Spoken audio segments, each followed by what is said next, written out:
great to be with all of you, and I hope that it'll be an interesting time that we can have together. I have to say that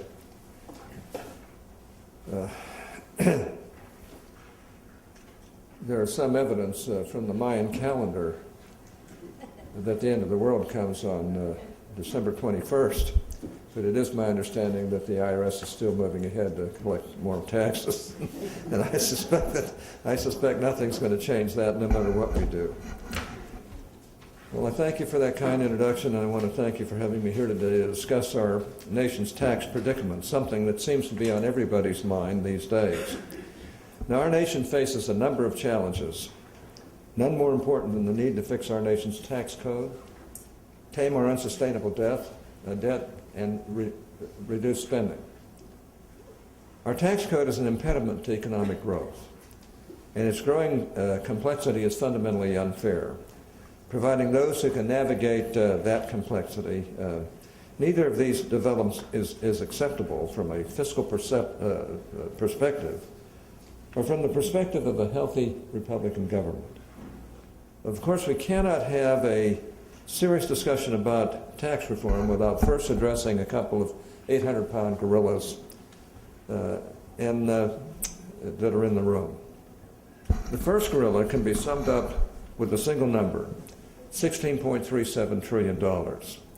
That is the size of our federal debt, and it is completely unsustainable.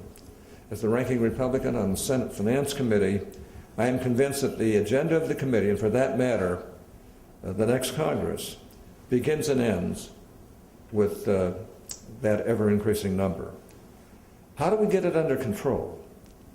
How do we bring spending in line with revenues on an annual basis and in a manner consistent with our nation's commitments to freedom, prosperity, and economic growth? The attempt to answer these questions is the source of our current political stalemate. The American people have been offered two competing visions as to how we can get our fiscal house in order. The President and his Democratic friends suggest that we can do it on the reverse side, or on the revenue side, specifically by taxing the wealthy. I, along with most of my Republican colleagues, have concluded that it is impossible to achieve meaningful deficit and debt reduction by focusing on tax increases on the wealthy alone. There must be a significant reform, and I mean structural reform, of the entitlement spending programs that are the long-term drivers of our debt and, of course, our deficits. Let me repeat that. We cannot avoid debating or dealing with entitlement spending. This spending is on cruise control, and it is the largest long-term driver of our fiscal imbalance. The second gorilla in the room is the so-called fiscal cliff, which we are said to go over at the end of this year. If the President does not lead, and so far I haven't seen great leadership, and we fail to resolve the latest fiscal crisis, the bipartisan tax relief of 2001 and 2003 will expire for all American taxpayers. Now that means that virtually every American taxpayer, every family, and a host of small businesses will see their taxes go up. The average middle-class family will see their taxes go up by more than $2,000 a year, and that's if we're lucky. The average small business will see their taxes go up significantly, and nearly 1 million flow-through businesses, or business owners, most of which are small business owners, will see their taxes go up by 17%.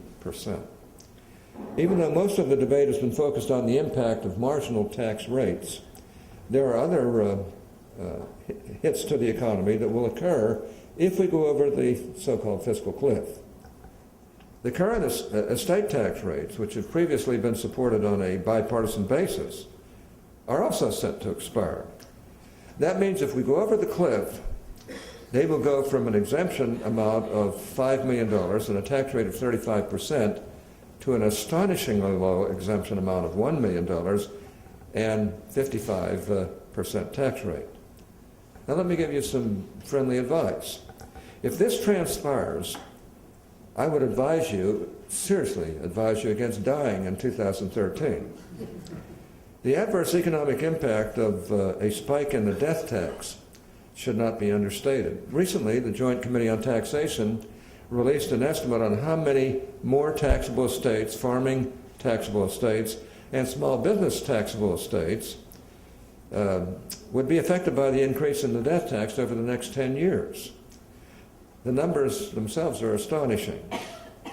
If the President does not help to resolve the current stalemate, we will see more than 15 times the number of taxable estates, more than 13 times the number of small business taxable estates, and a whopping 24 times the number of farming taxable estates. Yet another untold story relating to the fiscal cliff story has to do with the alternative minimum tax. If the AMT is not patched, over 31 million families and individuals will have an AMT liability for 2012. Because Congress has been patching from year to year, less than 4 million taxpayers had an AMT liability in 2011. Remember, it was enacted to take care of between 152 and 155 millionaires who didn't pay any taxes that one year. Now we're talking about 31 million people. So as it stands now, there's an additional 27 million taxpayers, minus the 4, that will have an AMT liability in 2012 if we go over the cliff. Almost none of those 27 million have paid any extra estimated income tax or had any additional wages withheld from their paychecks. So almost all of these 27 million people will, when filing their 2012 income tax returns in early spring 2013, be caught by surprise to learn that they now have an AMT liability.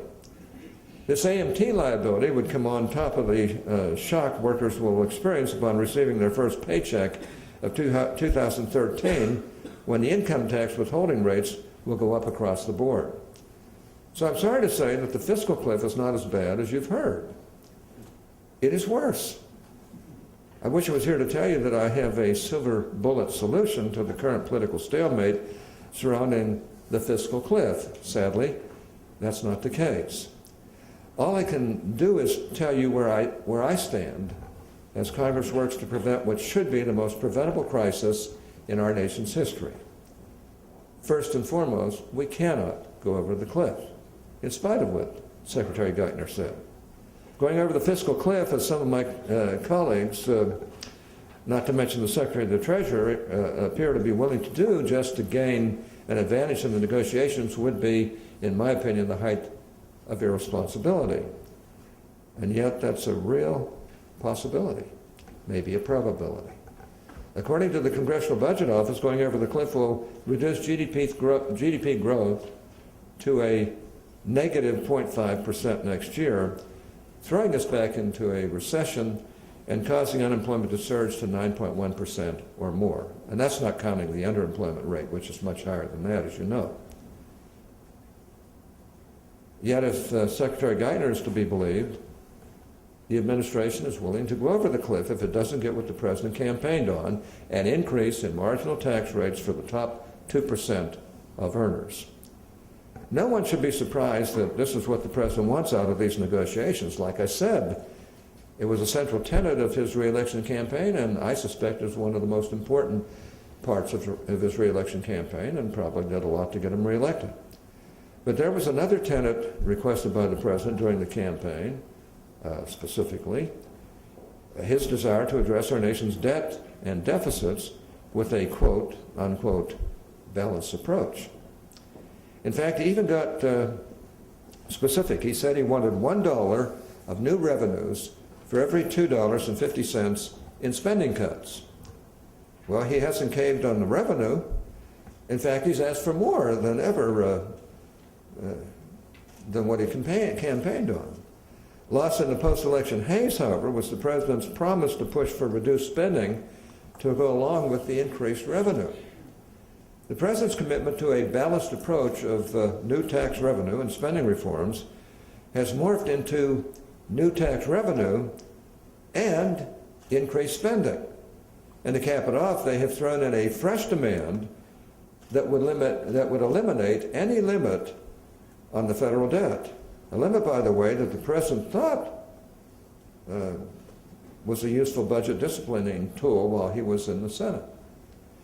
So far, the only specific plan offered by the White House includes a request for $1.6 trillion in new taxes and minimal spending cuts or maybe even net spending increases. These proposals are lifted from the President's budget, which received 0 votes in either the House or the Senate. Now, it is hard to even know how to approach the President's offer. It is so absurd. I don't think he has one Democrat will vote for it. Who starts out a political negotiation by recommending changes that even your own allies won't accept? Then again, I guess you'd make a bizarre enough claim you can come down easier. But I don't see anybody coming down. I can't tell you who, though. A person who has no interest in resolving the crisis and arriving at consensus. In other words, a person who is putting political gain over sound fiscal policy. A person who is eager for the country to careen off the cliff, threatening the livelihood of millions of Americans so he can score political points. Now, this is shockingly cynical, and to be frank, it is behavior one expects from a local ward boss, not the President of the United States. Now, the President is, unfortunately, not coming clean about how his demands have shifted over time. In other words, he basically pulled a bait and switch on American voters over 1 month ago. Vote for me, because I will raise taxes on the rich as part of a balanced solution to deficit reduction. That has become, thanks for voting for me, so I can raise taxes on far more than the rich and in order to increase spending. His math has shifted from a spending cuts to revenue ratio of 2.5 to 1, which once again was his position during the campaign, to a 4 to 1 ratio going the other way at best. Even those who support the President would have to conclude that the President's opening offer isn't about debt reduction, it's about politics, and we all know that. The President thinks he can bludgeon Republicans as an out-of-touch party of the rich because we really support tax relief for everybody. Why not? That's the strategy they used during the campaign, and apparently it was effective. Some of you may actually agree with that characterization of the members of my party, but let me just say a few words in our defense.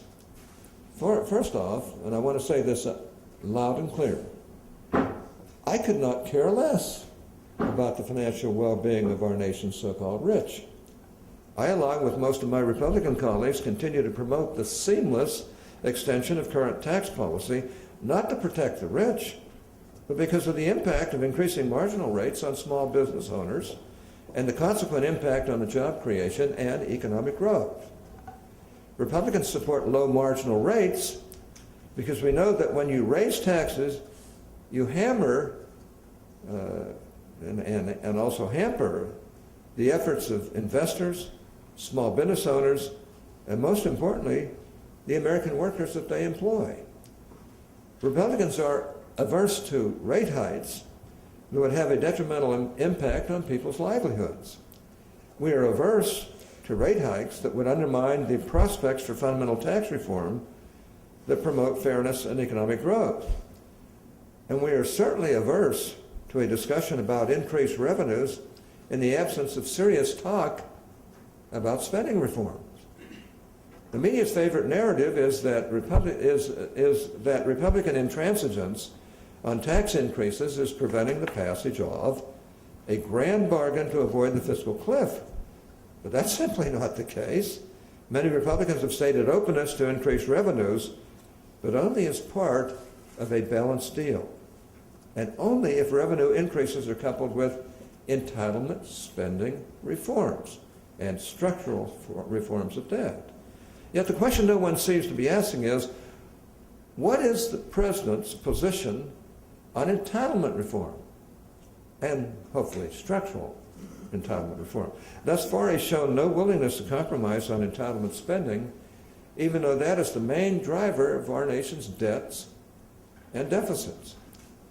In fact, rather than offering new spending cuts, the White House has instead been taking more and more spending cuts off the table, even some that they have supported in the past. Last year, during the debt ceiling negotiations, it was reported that the president was willing to consider raising the Medicare eligibility age in order to make the program more solvent. Today, that idea is reportedly off the table. During those same negotiations, the president also expressed support for changing the way we calculate cost of living adjustments under Social Security. It was reported that he would consider moving to a chained consumer price index in order to reform Social Security and bring spending increases and tax rate changes more in line with a better measure of inflation.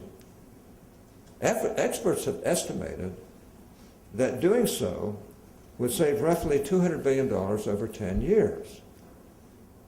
Now, the idea is, according to the administration, off the table.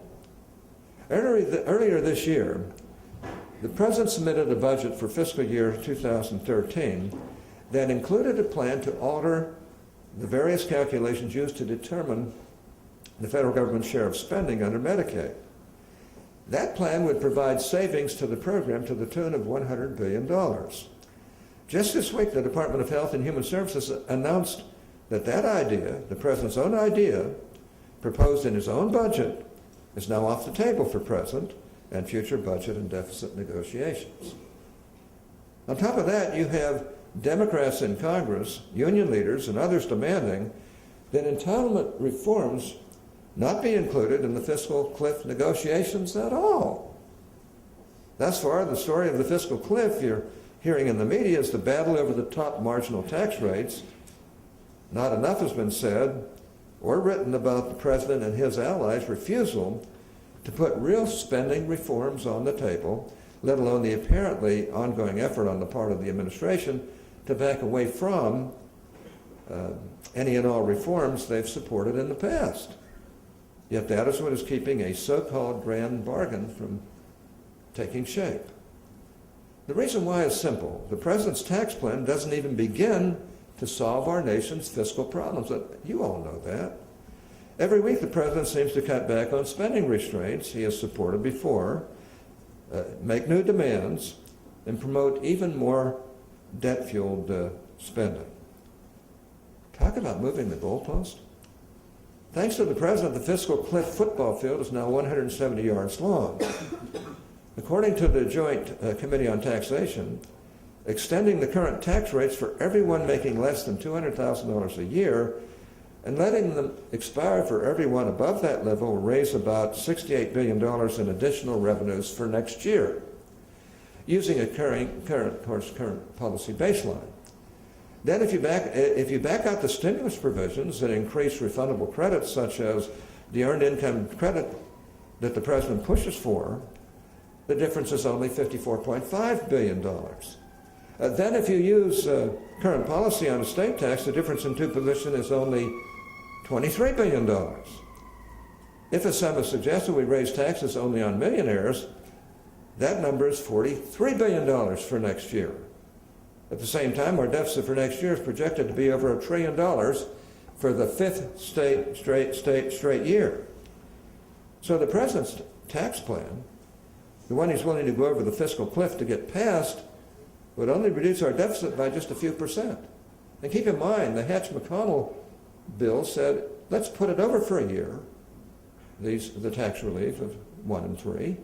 Let's put it over for a year, and let's dedicate that year, really dedicate that year to tax reform. I don't think we have the privilege of 3 years that it took to do the 1986 tax reform bill.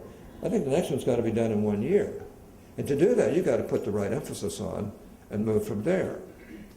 During the campaign, the president said that he wanted to reduce the deficit simply by asking the rich to pay a little more. Well, if that's the sum total of the commitment to deficit reduction, as you can see, our country is in real trouble.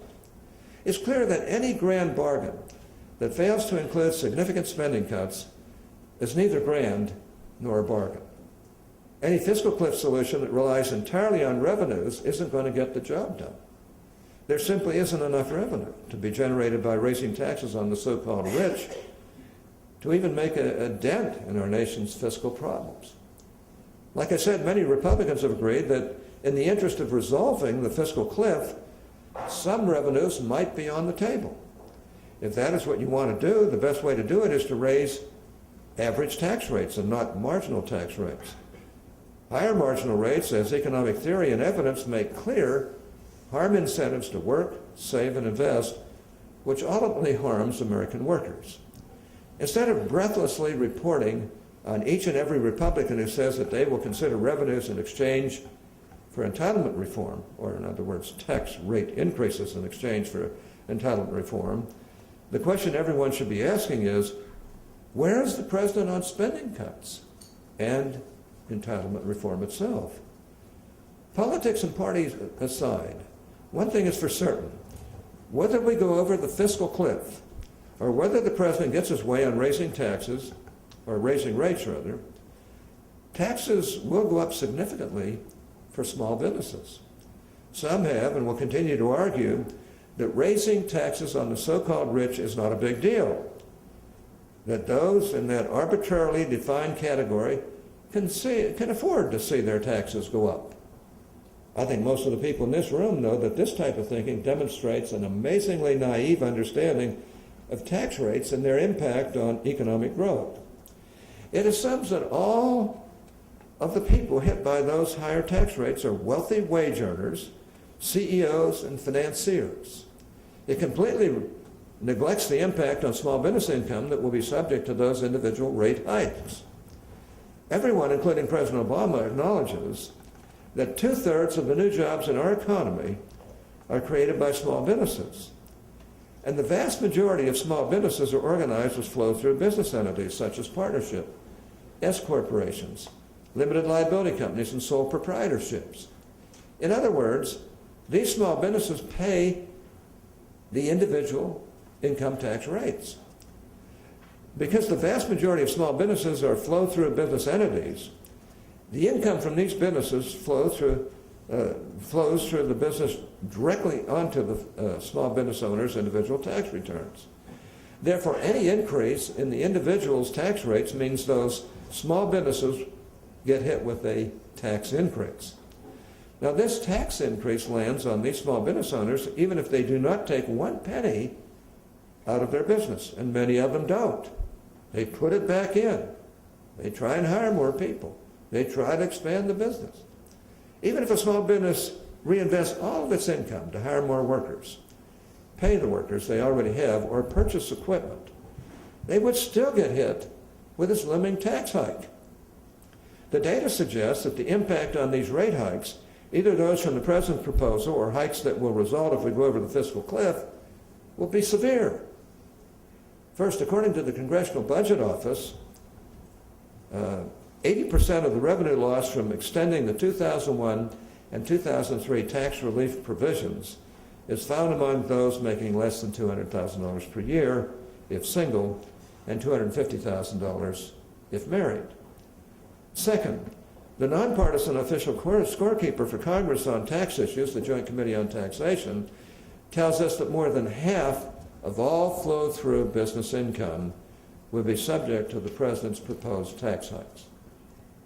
Given the agreed-upon importance of small businesses to our economic recovery, it is a mystery to me why anyone would support tax increases on these job creators. Within our currently sluggish economy and the challenges already facing small business owners, we simply cannot afford to raise taxes on over half of all this business income. It is also tragically ironic that a president who claims that he wants to bring manufacturing back in America is going to threaten with higher taxes the 70% of manufacturing firms who are organized as flow-through entities and subject their business income to the personal code. I know that your focus today is on business tax reform, and some have argued that we need to address business tax and individual taxes separately. The president, for example, has submitted proposals for business tax reform. However, these numbers demonstrate why it is impossible to talk about fixing taxes on businesses without also working to reform the individual income tax. The two really are inseparable, in my opinion, and I think the opinion of most people who look at it. Because the income of flow-through entities is such a significant portion of all business income, I think it is important that tax reform be accomplished as part of one process rather than just enacting corporate tax reform followed by individual tax reform. All the pieces of tax reform are intertwined and must be looked at as a whole, or in the whole. Now, many of you are probably wondering, what is on the horizon for tax reform? Our income tax system, enacted in 1913, and corporate tax system, enacted in 1909, are now about 100 years old. Although they have been amended many times over the last 100 years, I believe, and I think you'd agree, it is time for a fresh start. It has been 26 years since the last overhaul of the U.S. tax code. And since then, the code has only grown less fair, less efficient, and more complex. Now, it is hard to get into specifics before the debate gets underway in earnest, but in general, I believe the plan should be to promote economic and job growth, fairness, simplicity, revenue neutrality, permanence, competitiveness, and savings, and of course, then investments. Our tax system needs to achieve these goals, not for the economy in 1909, 1913, or even 1986, not for an economy in those years, but rather for the global economy of today and beyond. We need a tax code that helps to create a strong, robust, dynamic, and job-producing economy. Now, to get a little more specific, here are a few of the principles that I believe should govern our tax reform efforts. First, I believe the first goal of our tax reform efforts should be to improve efficiency and encourage economic growth and job creation. There will be a temptation to use this exercise to raise taxes. And while revenue gains may result from this process, making such gains the top priority will undermine the economic achievements we hope to gain through this process. We should resist the temptation to go that direction. Second, tax reform should be focused primarily on lowering rates and broadening the base by eliminating special interest credits and deductions, otherwise known as tax expenditures. Now, I'm fully aware that this will be more than a difficult task, politically speaking. Many of the largest tax expenditures also happen to be the most popular. But we need to make the case to the American people that they'd be better off with lower rates and fewer deductions. Third, we need to move away from the past practice of temporary patches and extensions. Comprehensive tax reform should be permanent. Otherwise, we'll go through the same difficult fights every couple years. I'm not under any illusions that this is going to be easy. Tax reform is going to be extremely difficult. It won't be done without hard work and compromise from both parties, and most importantly, without presidential leadership. As we work to get our fiscal house in order, to reform our tax code and also to fix our entitlement programs, we're going to need to see a real test of President Obama's leadership. You cannot do it without great presidential leadership. I believe the president has it in him to be a great president. I know him personally like him, but I don't see it so far. But I believe he can. Will he seize the moment? Will he try to unite Democrats and Republicans in a joint effort to address the fiscal threats that are now among our largest challenges? Or will the next 4 years just be an extension of the presidential campaign? So far, all I see is more presidential campaigning. Instead of being in the White House, sitting down with the Speaker and others, working through these problems day after day, and lending presidential leadership. I can't speak for the president. I can only speak for myself. If the president is serious about tackling these problems, I will be ready to work with him. President Obama and I may not agree on much, but no one, neither Republicans nor Democrats can deny the enormity of the challenges that our nation faces. We cannot just kick the can down the road on these issues, although I would for one more year if we dedicated that year to tax reform. And we're worse off today than we were in 2010 when the President said we simply have to continue the tax relief of 2001, 2003, because the economy is too fragile. It's more fragile today, although some will try to say it isn't. I truly believe that some of these results, if not all of them, are achievable. But there are people in the Senate on both sides that are ready to pursue comprehensive, pro-growth tax reform. I believe this will be an opportunity for Congress and the President to show leadership and to work together to do something that will improve the lives of millions of Americans. I want to thank you all for inviting me. I hope that gives you at least my particular point of view, and I hope that it was interesting to you all. Thanks so much. Great to be here.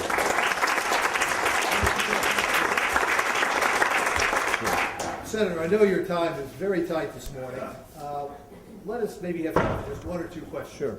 One of the topics we're going to be discussing here today is the taxation of foreign income, which you did not mention. I didn't. Are you a supporter of moving to territorial taxation system, or do you have any particular reforms in mind on that part of the tax? Look, we all know, just this morning in some of the reporting, it's brought out that we have $1.6, $1.7 trillion overseas.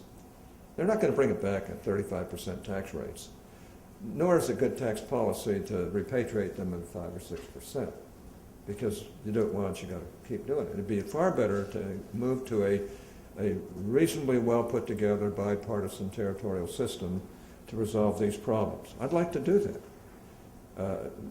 Chairman Camp has done some preliminary work on that, and of course we've done a little bit here in the United States Senate.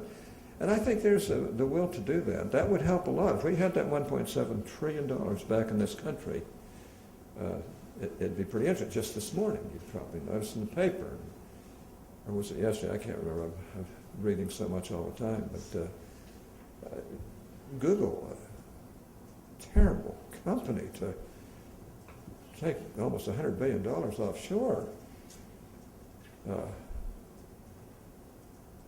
They have every right to do that under our current code. And it's probably smart for them to do it from time to time. We've got to make it so smarter for them to keep the money here. And I think if we move to moving to a territorial system would be a great step in the right direction. However, what system? We're going to have to really have your advice, and we're going to have a very, very intelligent approach to this in order to solve that particular problem and to do it right. It's not easy, but I know one thing: I think it's absolutely absurd and indefensible that we don't provide a means whereby these companies will bring the monies back home. And if they do, it'll create a lot more jobs. Some say, and I know this a little bit more than you've asked, but some say that the movement to take away the government's, local, state, and federal government's obligation to deduct union dues from paychecks of their employees, which kind of culminated yesterday in Michigan, is not going to stop. And the reason it's not going to stop is because of questions of freedom. You know, at 24, when I got in the Senate, there were 20 right-to-work states. Now there are 24. And every day governors are realizing they can't keep doing this. And look, the private sector unions are less than 7% of the union movement. The public sector unions are where it's at. And there's no use kidding. Public sector salaries are almost, well, in many cases double what the average private sector salary is. And people are starting to get bitter about that. And frankly, that's a problem that's not going to go away. But why do Democrats not want to work with Republicans to resolve these problems? Well, first of all, collectively, All of the unions together raise about $14 billion a year in union dues, a high percentage of which is used to pay dues paid political operatives, by the way, the best in the business. They're just nobody better, to get out to vote on the local, state, and federal levels. Let me tell you, it's not just 1 year either, and most of that's unreportable. Take 4 years. It's $56 billion. Take 8 years. It's $112 billion. Go beyond that, because it's a consistent, constant push by one segment of our society to make costs and benefits go up. Now, I can't blame them for that. We're so stupid we allow it to continue. But I think you're going to see more and more right-to-work approaches in the states in this country than ever before. And ultimately, we all know that, take the AMT, that hits the blue states on both coasts and a couple in the middle. It hits them worse than all the other states. Democrats cannot afford to allow the AMT to go without a patch, but if that's so, why didn't they do something this last year? Other than, I pushed to get that tax expenditure bill through. I wanted to show our committee that we could do it. And it's no secret, Max wasn't sure we could do it and didn't want to have a problem by not doing it. But we did. Now, I'm not totally happy with that bill, but the fact is we did it, and we cut about 20% of tax expenditures out. If you look at, I'm going on too long on one question, but if you look at the 10 top tax expenditures, every one of them has a good policy reason for existence. They're not easy to get rid of. You know, the top one is corporate provision of tax-deductible health care.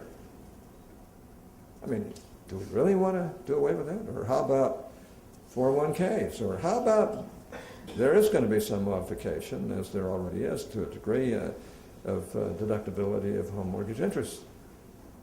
You know, or take the ninth one, charitable deductions. You really want to do away with charitable deductions or modify them so that the wealthy are not giving to charities across the country. I mean, these are real important, really tough issues. But that's only 10. There are over 100, some say many more than that, tax expenditures that we can work with. And that's partly where Boehner and others, the speaker, who I happen to admire greatly, is a solid, good man. That's where they hope they can get the revenues without raising the rates. Not just expenditures, but in other areas as well. And I have no doubt we could if we really got serious about it and we did it in a bipartisan way. And it would be a lot less damaging than what increasing tax rates will do to our economy. Sorry to go on and on, but I just couldn't help myself. We've got time probably for one question from the floor. Gentleman over here, please identify yourself. Yes, sir. Hi, Senator Patrick Temple West with Reuters News. Yeah. What it sounds like you're saying in your speech is if you carve out small businesses, right, define that and limit the tax increases for small businesses going up, then rates can go up on wealthy individuals, and that would provide a resolution to the fiscal cliff revenue question. Is that in line with what I'm hearing you say? No, I don't think we should be. I don't think we should be approaching it that way. I don't think we should raise rates. We know if we raise rates, they'll spend it. Oh, I've only been here 36 years, but I've never seen them not take the monies and spend them and not cut back. And frankly, if you look at what the president's offering, it's all smoke and mirrors. And he's not even offering smoke and mirrors. That's the thing that's killing me. You know, at least we could have some humor out of the smoke and mirrors that they usually come up with. But no, Republicans just don't believe we should raise the rates. Now they're talking about, well, maybe what they'll do is raise the rates from 35 to 37%. Well, keep in mind, there are a number of other rates that have been raised in Obamacare. Take the tax rate addition for the medical device industry, much of which is a small industry, small individual partnerships and corporations and businesses. And it's not just 2.3%, I think it is. It's not just taxed on their net profits, it's taxed on their gross. I mean, think about it, it's a whopping tax. And that was to try and make Obamacare more palatable. And there are a number of other gimmicks like that that literally are going to hurt the whole system if we keep going. We would prefer to not give the people here in Washington tax rate increases because they'll just spend the money.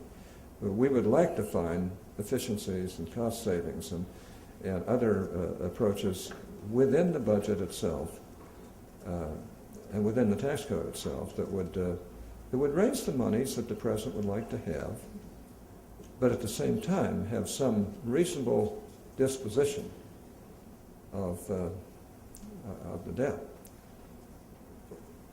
You know, if you look at this country and what we're doing, it's scary. It's scary. The greatest country in the world, and we're starting to lose it. And again, I'll go back to this problem with the unions. I'm one of the few members of Congress who was raised in the union movement, who learned a skilled trade, worked in the building construction trade unions for 10 years, was a full-fledged member of the AFL-CIO, went through a formal apprenticeship to become a journeyman metal lather. The fact of the matter is, and it was a very skilled trade. I was proud of that. I still am proud of it. But the real problem today isn't particularly the private sector unions, it's the public sector unions. And they're eating us alive. When the average federal employee makes almost double what the average wages in this country, you've got to say, there may be a little bit of an imbalance here. Maybe not so little. But these are the kind of things that we've got to get a handle on, or we're going to have discombobulation in this country like you've never seen. Like one fellow said, up there in Michigan, there's going to be blood.